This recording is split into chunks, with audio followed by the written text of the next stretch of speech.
Okay, welcome everyone to our brown bag. We have this is the diabetes, what it is and what it isn't brown bag. So we're going to be doing a lot of interactive stuff. We're going to be talking about diabetes in the holidays, how to navigate that, and we're going to be talking about myths and misconceptions when it comes to diabetes and how to deal with perhaps ignorance that we face and how people with diabetes handle the balance of kind of educating people versus just going about our lives and deciding what's worth it and what's not.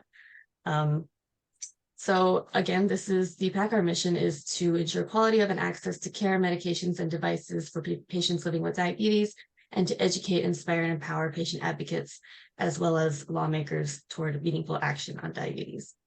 So we train people in the diabetes community on how to be advocates. And on the policy side, we kind of educate lawmakers on what it means to have diabetes. And we train our advocates on how to tell their stories to lawmakers so that lawmakers can see the more human side of having diabetes. So these are our two panelists for today. This is the first time I think that we're having two panelists who are DPAC champions. So we're really excited about that. Destiny was diagnosed with type 1 in 2018 when she was 20 years old. Diabetes ended up changing her career path from being a prospective educator to being an advocate for change in the diabetes community. She is now in a program to get her master's in public administration so that she can learn about the public service world. And Destiny has been with DPAC for around a year now, if I remember correctly.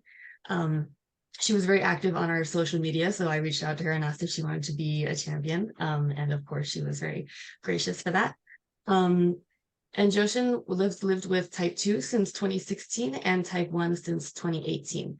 We actually met in college in our local Diabetes Link network. He has been working as a software engineer, but recently went back to school to pursue a career as a clinical counselor. So kind of like a psychologist, correct? Yes. Okay. And he became involved with DPAC in 2022 and is looking forward to many more years of working with the group. So thank you guys so much. Okay, are we back? Mm-hmm. Okay. So let's get started. I know I kind of introduced you guys already, but please feel free to take the reins and introduce yourself, both of you, and a little bit about you and your story with diabetes. Destiny, would you like to go first or should I? You can go first. Cool. Hey everyone, I'm Joshan. That's like ocean with a J, Joshan. I am 27 years old. Like Amanda said, we met at college. I went to Johns Hopkins University, and I still live in Baltimore today. I was diagnosed with diabetes while I was in college, and that definitely changed my college trajectory. It really made me think a lot more about the intertwining nature between physical and mental health, which is part of what motivated me to go back to school to pursue a career as a clinical counselor, despite working as a software engineer for 3 years. Diabetes definitely affects every part of my life, but I think that over the years, working with groups like DPAC and our college group before that has made it much more manageable. So I hope to expand our reach so other diabetics can, feel empowered as well. Thank you, Joshan. That was beautiful. I think it's good to hear stories like that because we're just so diverse. We're not just, type 1s, type 2s, and people that have pre-diabetes. We're just so diverse and we have a lot to offer. But hello, I'm Destiny. I am 25 years old. I was diagnosed when I was 20, woohoo 20s, and I got diabetes with really, really not going to say horrible experience. It's been very stressful, to say the least, at least in terms of, working within Kaiser. And, at one point, my endocrinologist was being very helpful. But my general doctor actually withheld my medicine at one time. So things like that, I had to kind of become my own advocate. I kind of started getting experience with it, even though it's a bad experience. I got experience from that. And when I went into school at Cal State Long Beach, I'm currently attending, I got involved with student government. I was like, hey, if I could, start advocating by myself, what if I advocate for others? And I started doing that and I kind of fell in love with it. Not only did I insert sharp containers on our campus, which is really crazy because our school's been around for a very long time. And I got the word diabetes to be in their actual student health services, which is also crazy because you would think, diabetes has been around for so long and they never had it in the general check-in. And I've been, the president for the diabetes link. And I think I just really enjoyed the sector so much where I was like, okay, maybe being an educator sounds fun, but I think being someone in the public sector is going to be even more fun because I'm like, I really enjoy what I do. And I think it really does make a difference. So not only just do I struggle with diabetes, it does make it better because I know other people struggle with diabetes and I could be that voice. So I'm continuing my path of doing that. And that is my conclusion. That's amazing. I didn't know that you did all that on campus with the sharps containers and getting diabetes on the list. That's amazing. I feel like Joshan and I, when we were at Hopkins, all we did was get together and eat. Like we didn't do any activism. We ate a lot of ramen. Yeah, we did. No, don't downplay that. I think just even being a support on campus is good because some students just cherish talking to someone. Our chapter members always say, I just want to meet with you guys. They don't even want to do advocacy anymore. They're just like, I want to just meet with you guys. So I'm like, okay, yeah, at least I'm there to help. I appreciate you saying that. Yeah, any kind of community work is good. Like you, Destiny, I was diagnosed in my 20s. And so having that group there that I could talk to and vent to was a huge help. So I do really appreciate all the stuff you did, Amanda, at Hopkins. Thank you. Yeah, I think there were a lot of people in our group who were diagnosed like kind of recently at that time. And I think it was helpful for other people like me. And there were some other people who were diagnosed earlier to kind of share advice. And that's always a good resource. So my next question was, and people in the audience, please feel free to jump in and say comments or ask questions. This is supposed to be a very interactive webinar, so we will be reading all of them. There are tons of myth and misconceptions surrounding diabetes. Kind of a two-part question. First part is, Destiny and Joshan, what is the most common myth or misconception that you hear as someone with diabetes? Well, first one that I hear is that you can never eat sugar. And that's not really possible in today's world. Obviously, we want to maintain our blood sugar levels so that we're not hyperglycemic, but if we don't eat any sugar, we'll go hypoglycemic. So that's a big misconception that I've heard. And then the other one that's most annoying for me is that diabetes is completely weight driven, especially type 2 diabetes. It's not true. I also heard before I was a diabetic that if you become diabetic and then exercise and lose weight, you could become no longer a diabetic, which is also not true. So those are a few misconceptions that I've heard.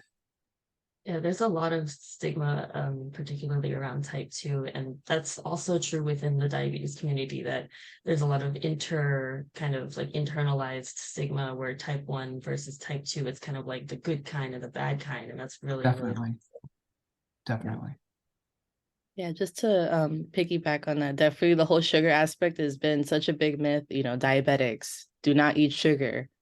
Sugar causes diabetes. It becomes a little bit old at this time, and there's especially social media, it kind of brings it out where if you drink this tea, you'll cure your diabetes. I think that's another really scary myth out there that they're promoting like a magical fountain of cures and stuff. So I think it's more just the lack of educational awareness around diabetes, that people are just making up these things and kind of giving a sense of I know what the cure is.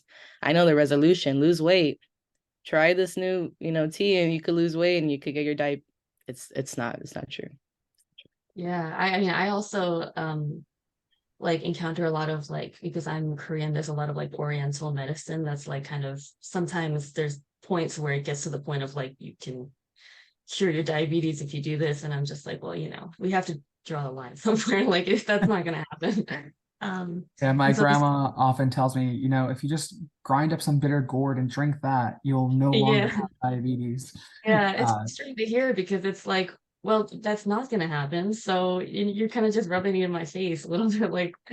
So the second part of that question is, now what is the most annoying myth or misconception? I know that those were already annoying, but if you happen to have anything else that's particularly annoying to hear. For me, I would say the weight one is probably Yeah. the most frustrating. I'm definitely a heavier person, but I'm also a type 1 diabetic.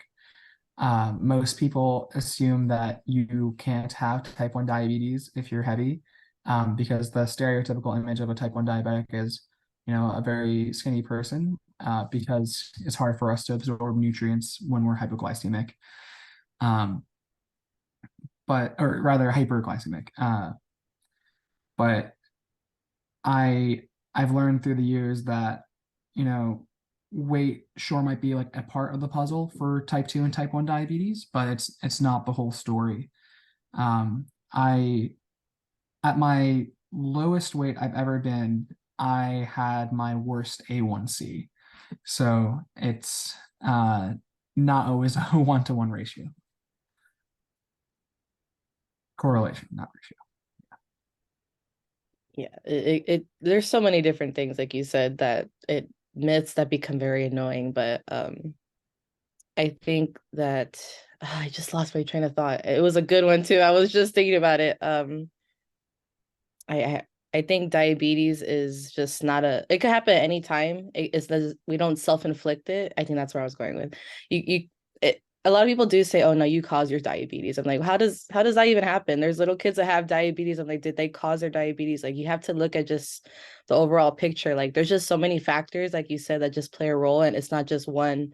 It's not just your weight. It's not just where your hereditary traits or anything. It's literally just a whole bunch of stuff. And my club advisor, she got diagnosed with diabetes when she was having a surgery, and if she didn't have that surgery, she would have never known if she got diabetes. So it was like a lot of crazy stuff that it could go unnoticed for years. You could have it right now and you probably don't even know. It's just a matter of just working with the medical industry and just seeing how you can go about it. So just as simple as just seeing your blood glucose levels with a little blood strip, or even just going getting tested is really important. So we do not cause our diabetes. It's a horrible misconception. People say it's so sad. It's so sad to say that we caused it ourselves. Yeah, that's so much that's so annoying. Someone in the chat also said the biggest myth that people tell them is that your type 1 diabetes will go away if you take care of yourself and eat well. And I think people just completely misunderstand, especially type 1 diabetes is not reversible at all. So it's just not factually incorrect. And even if it were type 2, that's not really guaranteed. Also, I think someone raised their hand, Christine. I just want to say, please, you can just type it in the chat and then we'll read it out loud.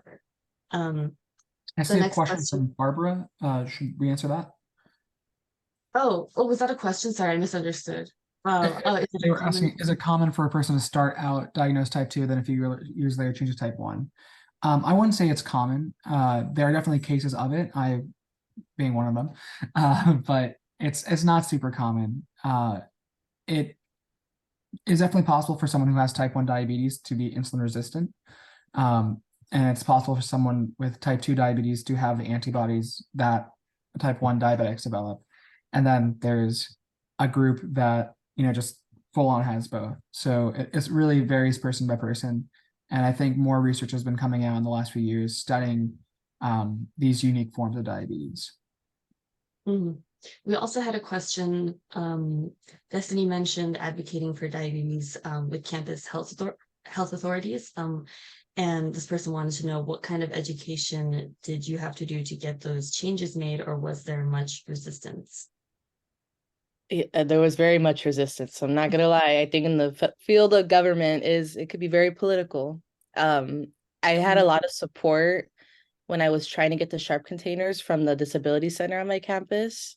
And she was the one that actually recommended, hey, like, go talk to the student health services. Maybe they'll insert some sharp containers. And I went to them first, and ironically, they said we didn't need them.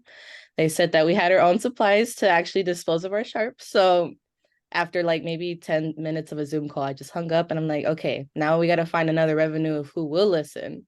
Mhm. And as soon as I got on the first phone call with the student union, the biggest building within campus that has like all the restaurants, all the cool little arcade and bowling alleys, they said yes right away. So it really just depends on like what people.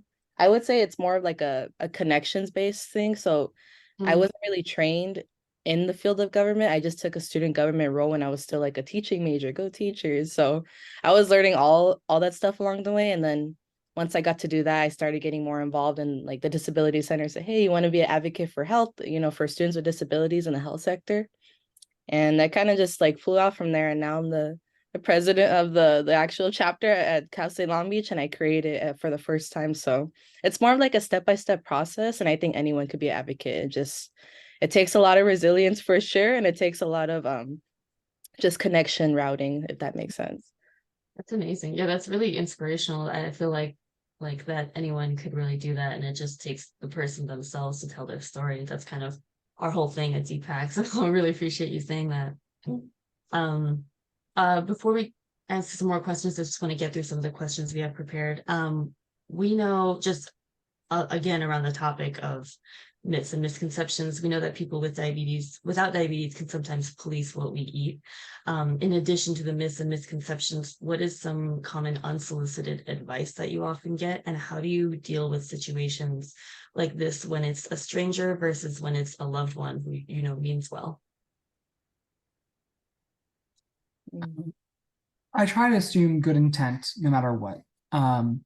Be it a stranger or a loved one. It can definitely be very frustrating, no matter who is giving the advice, especially when I've spoken to my doctors, my dietitians, my overall care team about my plan as a diabetic. But that being said, I don't want to hold it against the person that's offering the advice because, like I said, they mean well.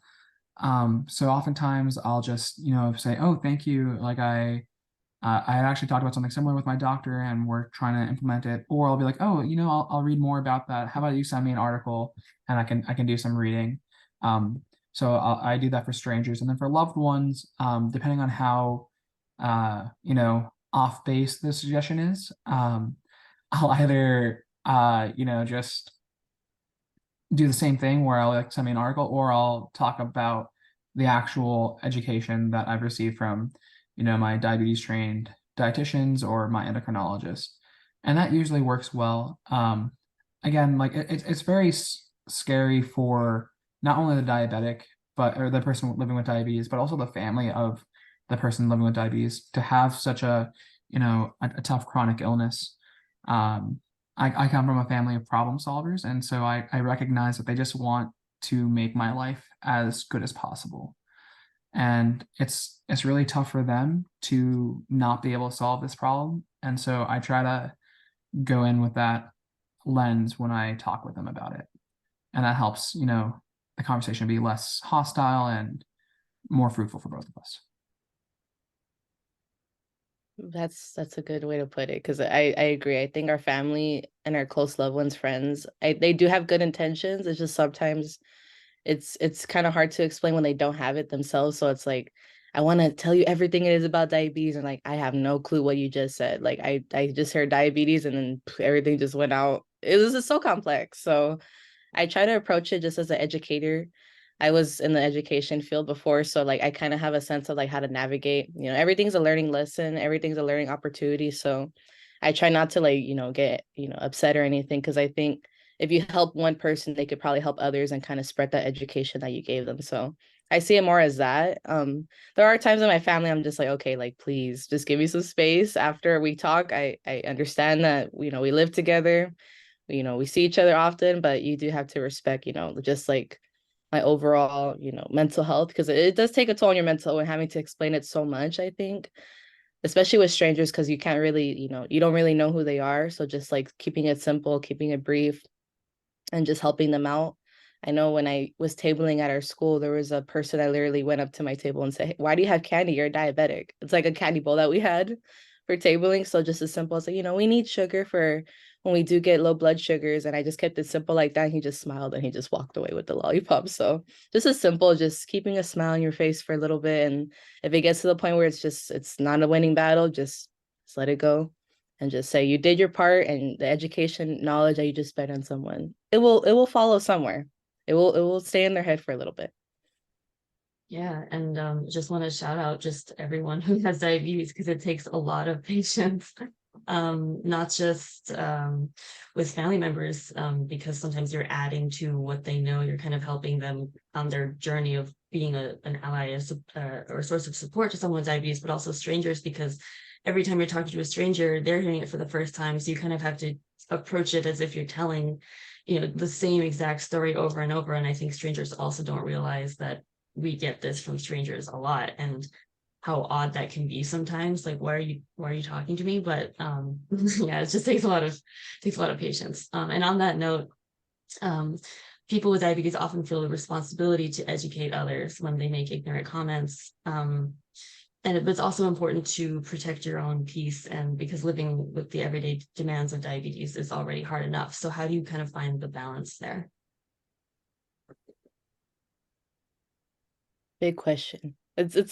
Balance is such a good word to keep in mind though, but I feel like diabetes is so like complex where I think sometimes you just got to get used to the journey, even though it's a kind of like crazy at times. So I think just finding like that right support and just like, following your dreams still and still just kind of being happy with the journey you're embarking, not really the end goal sometimes, because the end goal is nice, right? We could say all we want, all the dreams we have, and just kind of stress a lot about it, but just having diabetes is its own journey, but it doesn't define us, but it does give us a whole new journey to kind of like open your eyes.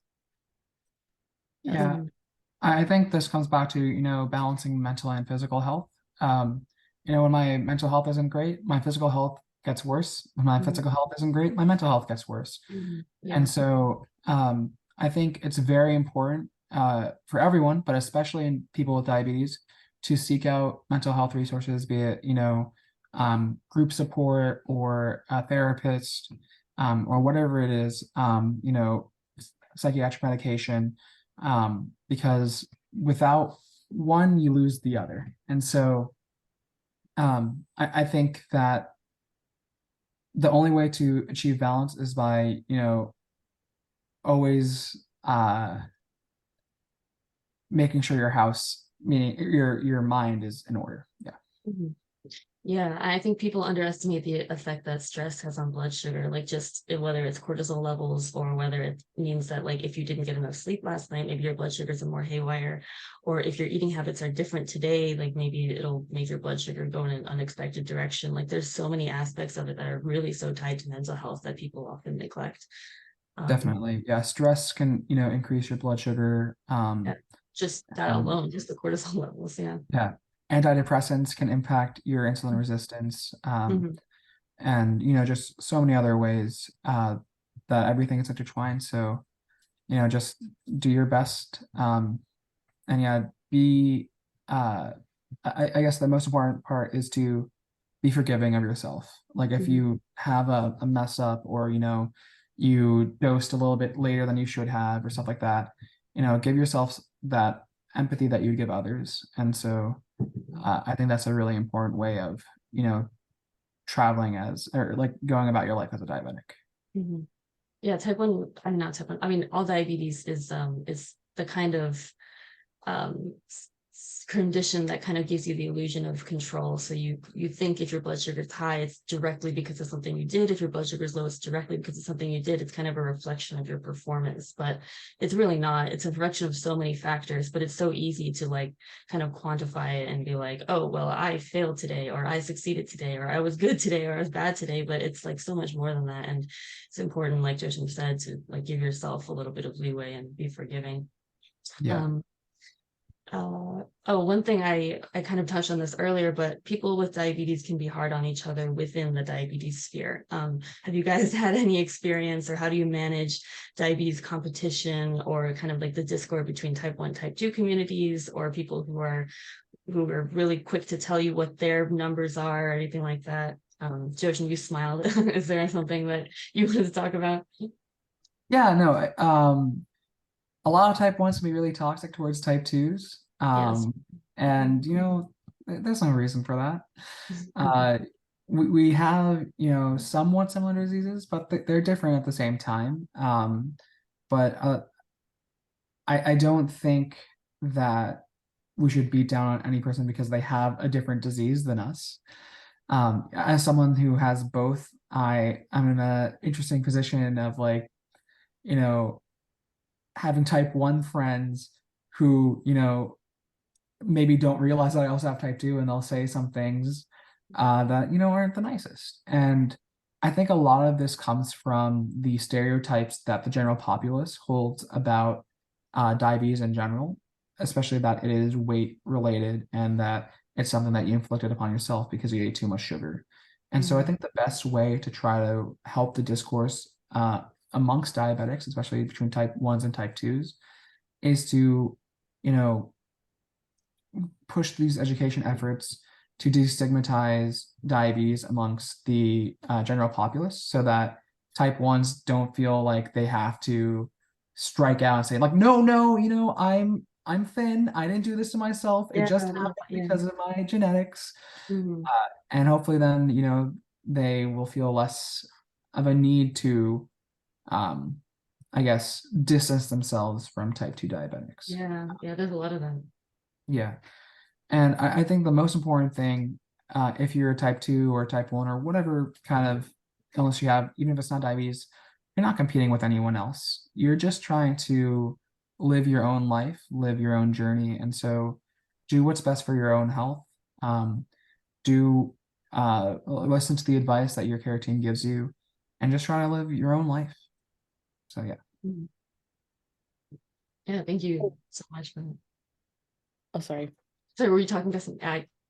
Oh, sorry. I always just like, but for competition, I don't think I've personally seen it, because I know I'm still like learning to get more friends within the diabetes world, but my brother does like joke around me sometimes like I got diabetes first, because it's kind of like a little sibling competition, because he got diagnosed with diabetes when he was 16, I believe, and I got diagnosed when I was 20.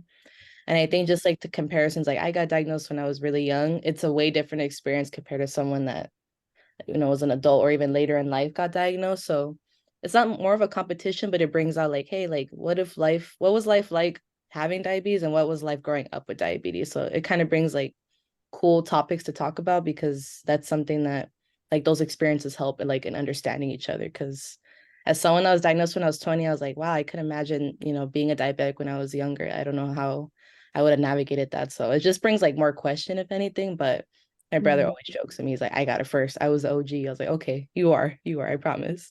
They won the race. I did. Yeah. You lost. I did. Yeah.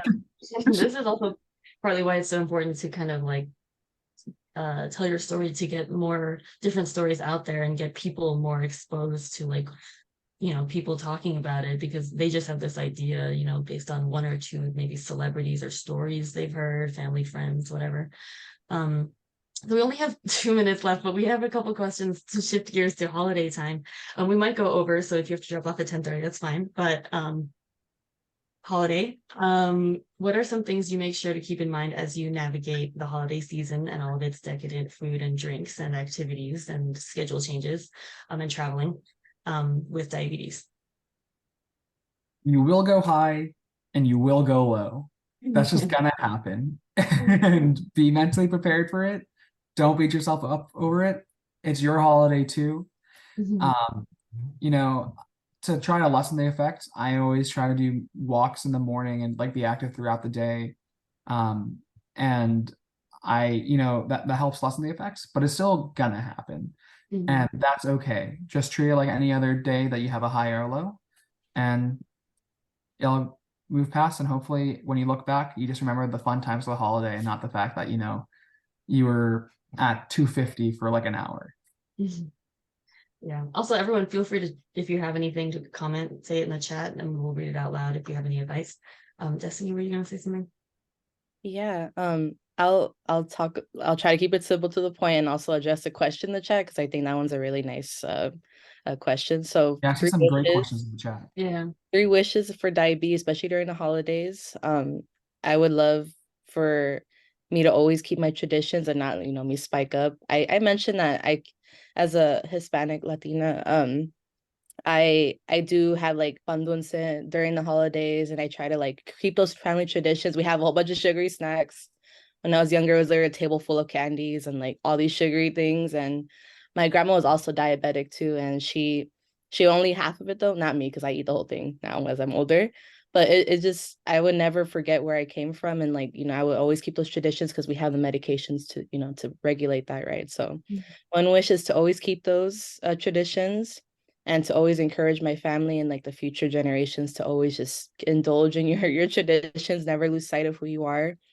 And the third one, just to be happy and living, kind of embracing my diabetes, and just hope I live a long and happy, healthy life with my diabetes, regardless if there's a cure or not in the future. I wish that I could make it to when I'm old, and always just be who I am in traditions and stuff like that.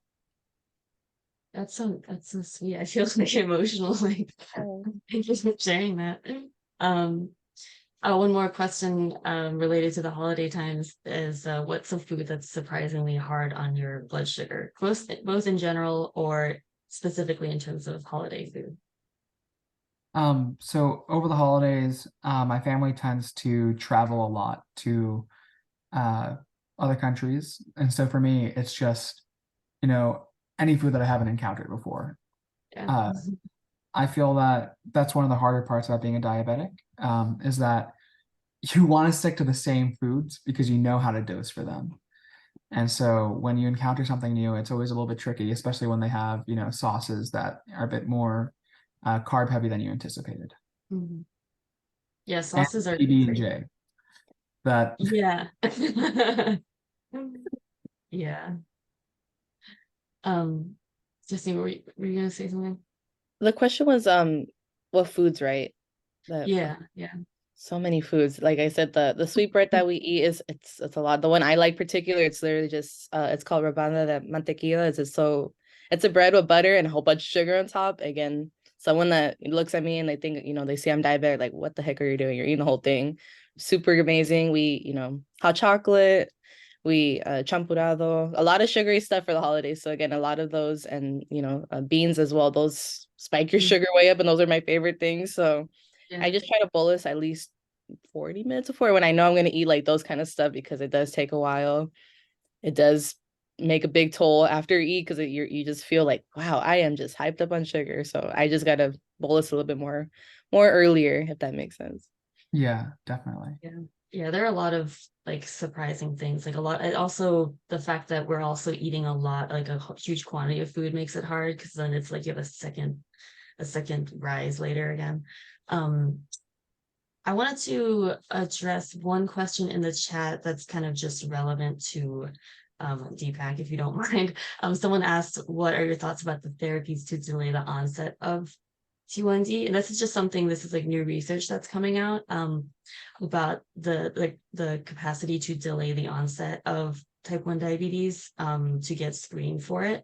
And this is just something that we're trying to get information out about. And there is a little bit of the sentiment we kind of have gauged here and there, where it's like people who have it are like, oh, well, what's the point? Because we got it anyway. But I think at least it's good because it prevents you from being diagnosed while you're in DKA, which is dangerous. And then also could potentially help with new medications and treatments in research about delaying type 1 diabetes. So I just wanted to kind of pick your brain about what your initial thoughts are, what your instinct is about that. Yeah, I think that anything to delay the onset is fantastic. Like you said, Amanda, the therapies are just improving every single year. Even from when I was diagnosed, which is not that long ago, 2018, to now, the pump technology has come so far. We have new treatments for type 2s with Ozempic and Mounjaro. And so if you're able to delay it, one, you have more time as a non-diabetic. And two, once you're diagnosed, it might be a little bit easier to treat. And I think in general, there needs to be lots of research done in this area. I believe the number of Americans that are either diabetic or pre-diabetic is around like 80 or 90 million, which is such a large number. And I don't think that the general population understands how involved of an illness diabetes is for the rest of your life. And so I think any work done in this area to delay the onset of either form of diabetes is super helpful for our, country as a whole, world as a whole. Thank you. Yeah. Yeah, I'm I just will say one thing. If you don't invest now, you have to pay in the future. So I think it'll be a really good investment to start doing these kind of things. It might not affect us per se, since we might already have it, but just for those in the future, like, the future generations from now on, it kind of, it's not always going to be you a part of the process. Sometimes it's going to be other people, but as long as we help each other, I think within the diabetes community, it could be a lot of great things in the future. So I definitely hope that they keep doing that and they improve their therapies. Thank you. Um, Yeah. do we Sorry, have time to answer Kavitha's question? I mean, we're already over. If you have to leave, just drop off. But if you let's just yeah, go ahead. So I think Kavitha's posting about their son not being able to take their backpacks during emergency situations and lockdowns, which of course is a scary situation as a diabetic. What I've done for, similar situations, I just get doctor's notes and um, just try to push them to whoever will read them. And if one person says no, like Destiny said earlier, you spoke to a nurse, they said no, and then you just took it to somebody else and they said yes. Just keep doing that until you get permission. I think to like have a fanny pack or something like that. I've made smaller bags for travel that have been super useful for me. So I think that, just having an emergency fanny pack for the situations, it's not a whole backpack, but it'll at least make sure that Pranav is safe for the duration of that situation. That brings up a very good point at the education system, especially the K through 12 system. As someone that was in that field, I don't see a lot of diabetes resources in that realm. So like that's kind of scary to know there's a lockdown, you can't take your stuff. That is crazy, first of all. I think like advocating that voice and just kind of sharing your thoughts would make a difference. So definitely if you know that you can make a difference, just have, parents on board with you and kind of sharing, because it might not even just affect your loved ones. It could affect, other students that are going through the same thing, because lockdowns, unfortunately, sometimes are just going to happen random times. And the more prepared we are, especially for diabetics and young children, it will do great services for them. So thank you for bringing that up. That's a really scary concern though about that. Yeah, yeah, and thank you, Joshan, for pointing that out. I didn't that it kind of didn't see that one, but yeah. So I know we're really over time. We did have one last question anyway, which was what questions do you have for each other? Diabetic to diabetic, or person with diabetes to person with diabetes. And if you have anything that you want to share in this realm. Yeah, I guess I wanted to know what it was like um, being a college student during the pandemic as someone with diabetes. Luckily for me, I spent the height of the pandemic working from home as a software engineer and was able to stay safe that way. But I'm interested to hear what your experience was, really having to be extra vigilant as someone with a chronic illness.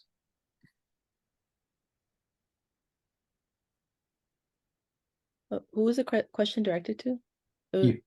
Oh my God, sorry. I thought you were asking the audience. I'm like, I don't want to take any more talking space, but it was very confusing because I was transferring at that time. So definitely I was like stressed as heck. And I'm a first generation college student. So I was the first one on both sides of my family to get even accepted into an actual CSC or Cal State institution.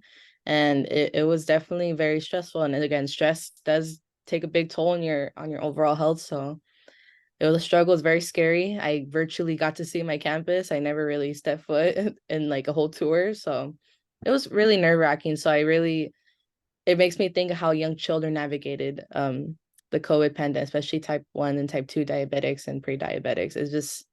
It was very complex and we were not prepared for it at all. And, these issues need to be held within the whole education system, both in the higher education and then K through 12 systems. So that's how I try to advocate. Pushes me. Thank you. I feel like we do have to cut it off now just because I've let it go over for almost 10 minutes now. Which is we usually don't do this, but I'm really glad that we were able to address all the questions and the audience questions as well. And for everyone who is asking, this will be streamed onto Facebook. It's actually being live streamed right now. So feel free to find that on our page, Diabetes Patient Advocacy Coalition. And if you have any questions, feel free to email us or DM us on Instagram, Twitter, Facebook, LinkedIn. And you can also, if you want to ask one of the panelists questions, feel free to address that in the inquiry, and I'll relay the message. So thank you everyone for being here, and have a great holiday season. Thank you, Amanda, for organizing this. And I really appreciate all the questions, everyone. And thank you, Destiny, as well. Yeah, thank you everyone so much. Thank you. Thank you.